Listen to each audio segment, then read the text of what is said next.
Nosaltres som l'Aimar i en Cristian i avui us anem a presentar el nostre podcast Camins que curen, i aquest episodi parlarem sobre les operacions i es dirà mans que curen.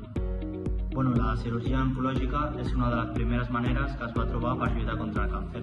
Consisteix en treure el tumor, que són el creixement de les cèl·lules descontrolat que es formen, i també et treu la part del voltant perquè no quedin restes ni es pugui seguir expandint.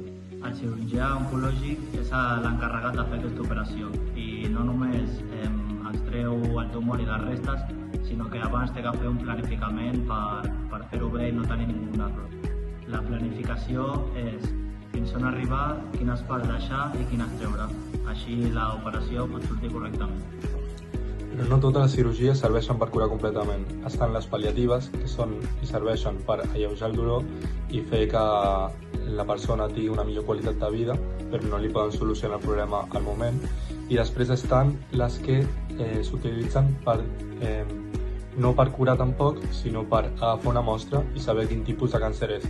És a dir, la cirurgia principalment no és per curar el moment, sinó és com un indici per una següent. Com totes les que hem parlat, com la quimioteràpia o la radioteràpia, entre molt poques vegades passa que una va sola, sinó que moltes vegades són combinables i se combinen. Hi ha diferents maneres de fer una cirurgia i el metge tria la que ell creu que és més adient, segons el tipus de càncer, ja que canvia molt depèn on estigui aquest càncer, on està situat i com es troba el pacient. La cirurgia oberta és la més tradicional i es tracta de fer un diagram a la pell per poder veure el tumor i on està situat. Això permet treballar amb més visibilitat i és més fàcil per al metge, però per al pacient la recuperació pot ser més difícil, ja que al ser un diagram necessita més recuperació i hi ha més risc d'infecció també. Tot i així, continua sent molt útil per als tumors grans i també s'utilitza bastant aquest tipus de cirurgia. Després tenim la cirurgia menys invasiva, que és la més nova també, i és la que s'utilitza perquè el pacient pateixi menys risc. Has de fer una gran obertura, fa diferents obertures des de diferents punts, però més petites, i utilitza utensilis més petits i càmeres per veure dins del cos. Hi ha tècniques de la laparoscòpia o la cirurgia robòtica, que és el que permeten operar amb molta més precisió, fent que el pacient tingui menys temps de recuperació, sangri menys i tingui una recuperació ràpida i pugui estar menys dies a l'hospital i arribi aviat a casa.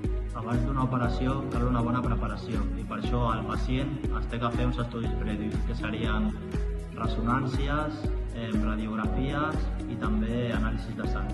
Els metges puguin entendre bé on està el tumor i com actuar. I tot es planifica amb molt de detall per evitar riscos i perquè el pacient estigui bé. El dia de la cirurgia, l'equip treballa com un rellotge, treballen tots a la vegada i units en busca de poder fer que la cirurgia surti correctament. L'anestesiòleg se n'encarrega amb tot el seu equip que la cirurgia pugui sortir bé i acabi correctament. Després d'aquests dies, com els doctors que estan amb la cirurgia van revisant el cas després d'aquests dies per veure com està el pacient.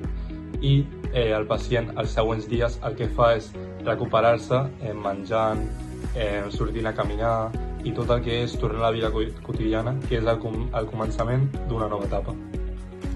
També la cirurgia normalment és un tractament complementari, ja que primer es fa l'operació i després es combina amb radioteràpia o quimioteràpia per treure les restes de cèl·lules canceroses que poden quedar en el cos. I a vegades també es fa abans de l'operació per reduir el tumor i que sigui més fàcil l'extracció.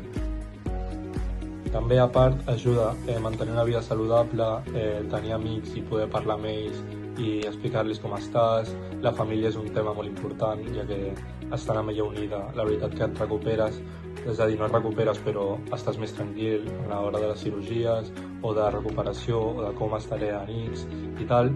I curar un càncer no és només un tumor, és ajudar la persona a tornar a sentir-se bé i poder tornar o intentar a la vida quotidiana. I en aquest procés la família és molt important, com ja he dit, i és un procés que s'ha d'afrontar. També, quan acaba la cirurgia, no s'acaba tot, ja que queda la fase de recuperació, que que és tant o més important com la mateixa operació en si. El cos necessita temps per cicatritzar i per curar les ferides causades, però també cal tenir cura de les emocions i el que es tracta de coses més personals. Molts pacients senten por, tristesa i ansietat, i això creiem que és algo normal. Per això és molt important anar a les sessions de recuperació amb el metge i també, si cal, parlar-ho amb la família i anar a un psicòleg perquè t'ajudi mentalment. Avui volem parlar de 3 històries reals de persones conegudes que han hagut d'enfrontar-se al càncer i passar per una cirurgia. Són exemples de coratge, superació i esperança. Comencem amb Anastàcia. La cantant va ser diagnosticada amb càncer de mama per primer cop a l'any 2003, durant una revisió mèdica rutinària. Més endavant, el 2013 va patir una recaiguda i va prendre una decisió molt valenta: sotmetre's a una mastectomia doble, és a dir, l'extirpació de 2 pits per minimitzar al màxim el risc que del càncer tornés. La intervenció va incloure una reconstrucció amb una tècnica anomenada FLAP, que utilitza múscul i pell d'altres zones del cos, com el de l'esquena, per reconstruir la zona després de la mastectomia.